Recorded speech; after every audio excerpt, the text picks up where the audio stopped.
Over the weekend was the CPAC convention, where conservatives and right-wing nut jobs from all shapes and sizes meet to basically tell each other how awesome they are and to deny the very reality in which they live.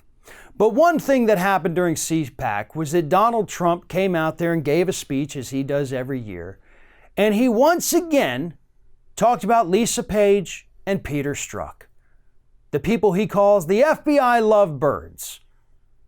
And Lisa Page has had enough of this. She has spoken out about this in the last few months. And on Sunday, after Donald Trump once again couldn't go through a speech without mentioning her name and talking about her sex life, she tweeted the following. She said, "More than 3 years later, long after his election victory, Donald Trump is still obsessed with two officials who did their jobs while personally not liking him. They're still the stars of Trump rallies where the president performs their exchanges grotesquely." And she's not wrong about that either. Back in October, as you recall, Donald Trump was in a rally where he mentioned Lisa Page and Peter Strzok, and then proceeded to imitate her having an orgasm while he was on stage. Also happening at CPAC this past weekend was that they had a little skit they did, starring Dean Cain, TV's Superman. If you care about the 90s television scene at all, he hasn't done much since then, probably because he's a crazy right-wing hack.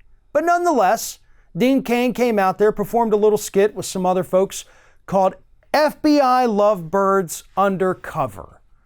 So they actually devoted a portion to CPAC to making up this little skit about Lisa Page and Peter Strzok. And if you want to be even more grossed out, before CPAC even happened, Dean Cain and his little troupe of weirdo actors actually went to the White House last Thursday and met with Donald Trump. And they were told that Trump loves this skit. Oh, it's wonderful. He loves it. He actually wanted a part in it. Trump is obsessed with Lisa Page. And it's now bordering on the insanely creepy. Honest to God, if I were Lisa Page, I would take out a restraining order, because this is reaching new and seriously deranged levels from Donald Trump.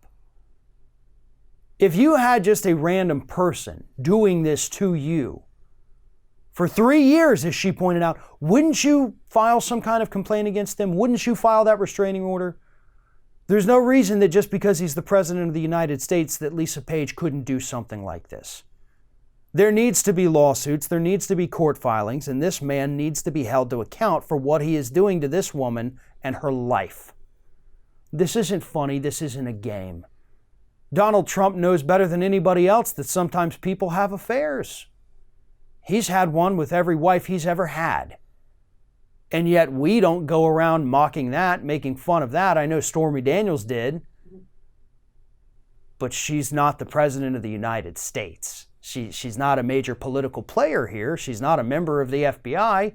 She's just the person who had the unfortunate experience of having to endure your nakedness, Mr. Trump.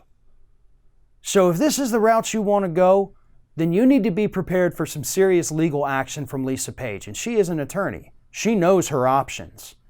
And if you keep it up, she is definitely going to exercise them in a way that is not going to be very fortunate for you.